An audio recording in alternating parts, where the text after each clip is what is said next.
Hello, I'm doctor Deepti Atmakuri. ఈరోజు మనం fillers అంటే ఏంటో డిస్కస్ చేద్దాం. చాలామంది చూసే ఉంటారు, వినే ఉంటారు, ఫిల్లర్స్ వీళ్ళు చేయించుకున్నారు. ఆర్ మనం ఇన్స్టాగ్రామ్లో కానీ ఎవరిదైనా ఫేసెస్ చూస్తే వీళ్ళకి ఫిల్లర్స్ ఉంది అని చెప్పని అనుకుంటూ ఉంటాం. అండ్ చాలామంది ఫిల్లర్స్ బోటాక్స్ మధ్యలో కన్ఫ్యూజ్ అవుతూ ఉంటారు. సో ఈరోజు ఈ వీడియో చేయడానికి మెయిన్ థింగ్ ఏంటంటే అసలు ఫిల్లర్స్ అంటే ఏంటి అని మీకు ఒక బ్రీఫ్ అప్ ఇవ్వడానికి. సో ఇవి ఏమీ లేదు, మెయిన్గా హైల్యూరానిక్ యాసిడ్ జెల్ అని ఉంటుంది. సో హైల్యూరానిక్ యాసిడ్ ఇంగ్రీడియంట్ కూడా ఇప్పుడు చాలా పాపులర్ అయిపోయింది మీడియాలో.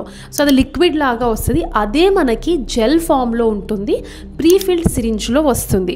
సో ఇది న్యాచురల్ షుగర్లా ఉంటుంది అండ్ జెల్ ఫామ్లో ఉంటుంది కాబట్టి మనకి సిరింజ్లో వస్తుంది.